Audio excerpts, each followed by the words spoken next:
नमस्कार साथियों, स्वागत आप सबों का। बिहार में वर्तमान समय में अगर शिक्षकों के मुद्दों को अगर देखा जाए तो शिक्षक की जो ट्रांसफ़र का मुद्दा है और टीआरई वालों का जो टीआरई 3 की बहाली काउंसलिंग का जो मुद्दा है, उनकी पोस्टिंग का मुद्दा है, ये सबसे बड़ा अहम मुद्दा है। आपके सामने अभी स्क्रीन पर दिख रहा होगा, मैंने जो थंबनेल लगाया है इसमें सचिवालय से संबंधित कुछ महत्वपूर्ण बातें जो जानकारियां निकल के आई हैं, आपके काम की जानकारी, चाहे आप हेड टीचर से संबंधित हो, हेडमास्टर से अपने एग्ज़ाम दे रखा है, क्वालिफाई कर रखा है, आपकी पोस्टिंग से संबंधित हो, टीआरई 3 का मुद्दा हो, और सबसे महत्वपूर्ण मुद्दा इस वीडियो में जो होने वाला है वो बिहार शिक्षकों की ट्रांसफ़र का मुद्दा होने वाला है। मैंने यहाँ लिखा है कि ट्रांसफ़र में नहीं मिलेगी मनचाही पोस्टिंग। क्या ऐसा कुछ मामला है? क्या हो रहा है? आपको मैं जानकारी दूंगा आज अखबारों के माध्यम से भी और कुछ अन्य सोर्सों के माध्यम से भी, जो भी जानकारियाँ निकल के आई है। कौन सा बड़ा पत्र जारी होने वाला है, कैसा शेड्यूल, तमाम मुद्दों पर हम इसी वीडियो पर चर्चा करेंगे। और बिना वक्त गंवाए आपसे इस रिक्वेस्ट के साथ कि आप इस चैनल पर अगर नए होंगे तो सब्सक्राइब जरूर करेंगे, बेल आइकन को जरूर प्रेस करेंगे, लाइक बटन जरूर दबाएंगे, क्योंकि आपके इस थोड़े से सहयोग से हमारा मनोबल बहुत अधिक बढ़ता है। फिलहाल आपको हम लेकर के चलते हैं कि आज इस वीडियो में हम लोग किन किन मुद्दों पर चर्चा करने वाले हैं। सबसे महत्वपूर्ण मुद्दा, जैसा कि मैंने आपको बताया, ट्रांसफ़र का मुद्दा होगा, जो कि सबसे अंत में हम चर्चा करेंगे। और तमाम मुद्दों पर भी हम लोग चर्चा करेंगे, जिसमें सबसे पहला मुद्दा, चाहे हेडमास्टर हो, हेड टीचर हो और टीआरई 3 की रिकाउंसलिंग का मुद्दा हो।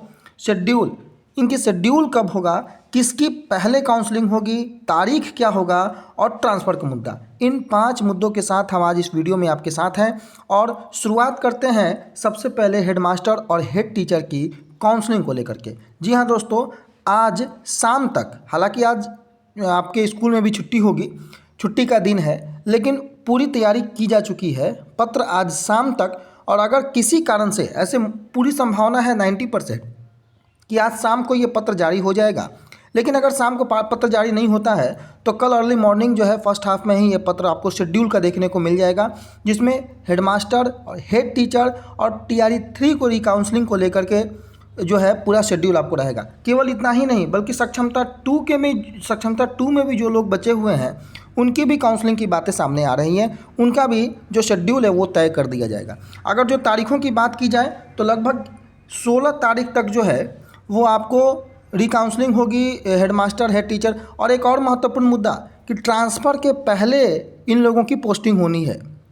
जो ट्रांसफ़र का लक्ष्य 31 मार्च 2025 रखा गया है, उसके पहले हेडमास्टर और प्रधान शिक्षकों की पोस्टिंग होनी है। इस कारण से 16 फरवरी के पहले तक टारगेट जो है, शेड्यूल में भी शायद आपके पास आ जाएगा, आजकल में जो शेड्यूल निकलेगा, तो 16 फरवरी तक हेडमास्टर और हेड टीचर की काउंसलिंग की बातें सामने आ रही है।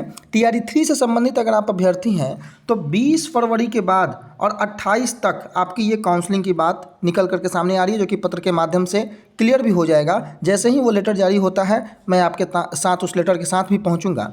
लेकिन टीआरई 3 20 से 28 फरवरी, हेडमास्टर, हेड टीचर 11 से 16 फरवरी, ये बहुत महत्वपूर्ण तारीख है। और इसी दरमियान सक्षमता 2 की भी जो डेट है उसका भी अनाउंसमेंट आपको हो जाएगा। तीसरी बात आपको मैं बता दूं, जो कि मुख्य महत्वपूर्ण बात था, कि ट्रांसफ़र क्या होगा। ट्रांसफ़र को लेकर के क्या सुगबुगाहट बिहार सरकार शिक्षा विभाग की ओर से है। बड़ा गंभीर मुद्दा है। बार बार मैं आपको ये बता रहा हूँ कि इस मुद्दे ने शिक्षा विभाग को बहुत अधिक बेचैन कर रखा है। जितना बेचैन शिक्षक अभ्यर्थी हैं, शिक्षा विभाग भी उससे कम बेचैन नहीं है। शिक्षा विभाग लगातार 16 अधिकारियों का प्रशिक्षण का मुद्दा हो, सॉफ्टवेयर का ट्रायल का मुद्दा हो, लगातार प्रतिनियुक्त करके अधिकारियों को किस प्रकार से सॉफ्टवेयर के माध्यम से शिक्षकों का स्थानांतरण किया जा सके, उस पर शिक्षा विभाग लगा हुआ है। हालांकि अब तक कुछ गंभीर सफलताएं नज़र नहीं आई हैं, लेकिन आज एक खबर सामने आई है, और वो खबर बड़ा चौंकाने वाला और बड़ा दिलचस्प है। ये खबर मुजफ्फरपुर से आई है, और इसमें देखिए, ट्रांसफ़र पोस्टिंग में शिक्षकों को कोड जारी होगा। आपको पता होगा जिस प्रकार से कोड जारी होता है, एग्जामिनेशन की कॉपियाँ आप चेक करते होंगे तो उसमें एक कोड रहता है, तो पता नहीं लगता है कि वो कॉपी किस बच्चे का है। उसी प्रकार से शिक्षकों का ये कोड जारी होगा, और जब तक आपका ट्रांसफ़र नहीं हो जाएगा तब तक ये पता नहीं लगेगा कि आखिर वो कोड किस विद्यालय में आप गए हैं, किस शिक्षक का है। ये सारी चीज़ें जो है सॉफ्टवेयर के माध्यम से होने वाली है। लेकिन मुख्य मुद्दा आप यहाँ देख रहे होंगे, लाल रंग से लिखा हुआ है कि मनचाही पोस्टिंग नहीं मिलने पर इनकार से फंस सकता है मामला। क्या है पूरा मामला, मैं आपको बताता हूँ। जैसा कि कम से कम 3 विकल्प आपने दिया होगा, अधिक से अधिक 10 विकल्प आपने दिया होगा। अगर 3 या 10 में से आपका चॉइस नहीं मिलता है, क्योंकि ऐसा सब लोगों ने सोच के भरा है कि 3 या 10 जो हमने भरा है उसमें मिल जाएगा, लेकिन जो अखबार लिख रहा है उसको आप समझिएगा। कह रहा है कि किसी विद्यालय में रिक्ति पर अगर एक शिक्षक की पोस्टिंग हो जाती है और उसके पहले स्कूल में रिक्ति बन जाती है जिस पर किसी दूसरे शिक्षक की पोस्टिंग होती है, लेकिन पहले वाला अगर शिक्षक मनचाहा स्कूल नहीं मिलने पर वहाँ जाने से अगर इनकार करता है तो फिर मामला फंस सकता है। और यहाँ पर डीओ साहब ने कहा कि कोड से शिक्षकों की पहचान नहीं होगी और ट्रांसफ़र में पारदर्शिता आएगी। बहुत अच्छा कदम है शिक्षा विभाग का कि पारदर्शिता लाने के लिए कोड का उन्होंने प्रयोग किया, बहुत अच्छा कदम है।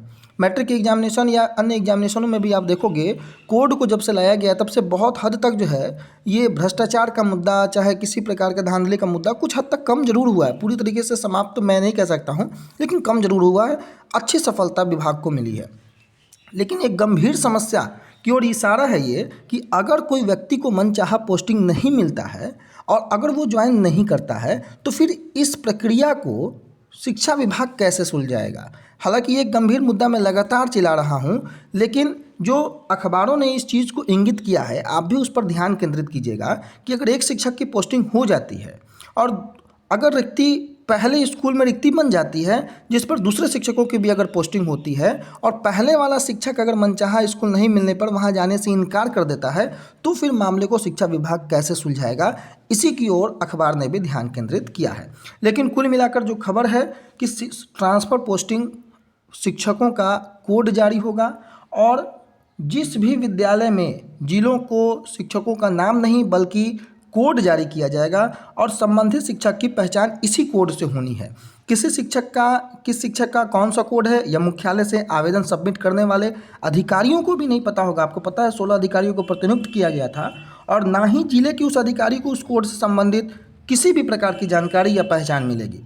ट्रांसफ़र पोस्टिंग के लिए बनाए गए नए सॉफ्टवेयर के माध्यम से यह प्रक्रिया अगले सप्ताह से इन जिलों को कोड भेजा जाना शुरू होने की संभावना है। बड़ी खबर है ये, अगले सप्ताह से। हालांकि ये बार बार ये खबरें आई हैं, आपका विश्वास जरूर इन खबरों से कम होता है, लेकिन आपके पास विश्वास करने के अलावा कोई दूसरा चारा नहीं है। शिक्षा विभाग को ट्रांसफ़र करना है, थोड़ा वक्त जरूर देना होगा। शिक्षकों के स्थानांतरण के लिए सभी जिलों से आवेदन मांगा गया था 1 से 15 दिसंबर के बीच। विभाग की जो निर्धारित गाइडलाइन है आवेदनों की स्क्रूटनी को लेकर के 16 अधिकारियों की जो है वो प्रतिनियुक्ति भी की गई थी और यह कमेटी जिन आवेदनों को नियम के तहत ठीक पाएगी उन्हें ही जिलों में भेजा जाएगा। चूँकि ये खबर मुजफ्फरपुर से है तो मुजफ्फरपुर डीईओ ने बताया है कि ट्रांसफ़र के लिए राज्य स्तर से अनुमति प्राप्त जो भी आवेदन होंगे उनको जिलों से भेजा जाएगा और संबंधित शिक्षकों का विकल्प के लिए जो पंचायत निगम के अनुसार जो जिलों में कोड आएगा इससे स्कूल का नाम नहीं होगा। शिक्षकों को जो विकल्प से संबंधित जिलों उसकी निगम या पंचायत में ही विद्यालय की रिक्ति के आधार पर उनका ट्रांसफ़र होगा। जैसे मान लीजिए कि मुजफ्फरपुर जिले में 3000 से अधिक रिक्ति है। डीईओ ने कहा कि प्राथमिकता के आधार पर जैसे जैसे आवेदन आएगा पदस्थापन कर आगे की आवेदन की प्रक्रिया पूरी की जाएगी। संबंधित शिक्षक को दिए गए निगम या पंचायत में विद्यालय में रिक्ति नहीं है तो दूसरे विकल्प वाले जिलों में भेजा जाएगा। पदस्थापन की प्रक्रिया होने के बाद ही कोड की जगह पर शिक्षकों का नाम आएगा। यानी कि अब आपकी जो पहचान होगी ट्रांसफ़र होने तक एक कोड के माध्यम से होगी, आपके नाम के माध्यम से नहीं होगी। जब आपका पदस्थापन हो जाएगा तो उस कोड की बजाय तब आपके नाम की जानकारी प्राप्त होगी, अन्यथा उसके पहले आपके नाम की जानकारी प्राप्त नहीं होगी। तो फिलहाल इस वक्त की जो भी बड़ी खबर थी उस बड़ी खबर से हमने आपको रूबरू कराया, चाहे वो हेड मास्टर का मुद्दा हो, हेड टीचर का मुद्दा हो, TRE 3 की काउंसलिंग का मुद्दा हो। आपको हमने बताया 11 से 16 फरवरी आज का दिन बड़ा निर्णायक होगा। शेड्यूल आ सकता है, सक्षमता 2 के लिए भी आ सकता है। 20 से 28 फरवरी TRE 3 के लिए। हालांकि PGT के 6 विषयों का संबंधित जो मामला है उससे भी संबंधित जानकारी आ सकती है। ट्रांसफ़र को लेकर के जिस प्रकार से मनचाही पोस्टिंग नहीं मिलने पर अगर आप नहीं जाना चाहते तो यहाँ मामला फंसता हुआ दिख रहा है। विभाग को इस पर भी क्लैरिटी देना चाहिए। जो शिक्षक असमंजस की स्थिति में होंगे कि अगर उनको मनचाहा पोस्टिंग नहीं मिलता है और अगर वो नहीं जाना चाहते हैं तो फिर क्या होगा, इस पर ध्यान अखबारों ने भी केंद्रित किया है। विभाग उस पर स्पष्टीकरण जरूर दे देगा। आने वाले समय में जो भी बड़े महत्वपूर्ण अपडेट्स आते हैं उन सभी अपडेटों के साथ हम आपके साथ होंगे। फिलहाल के लिए इस वीडियो में यहीं तक। अपना बहुत ख्याल रखिएगा। धन्यवाद।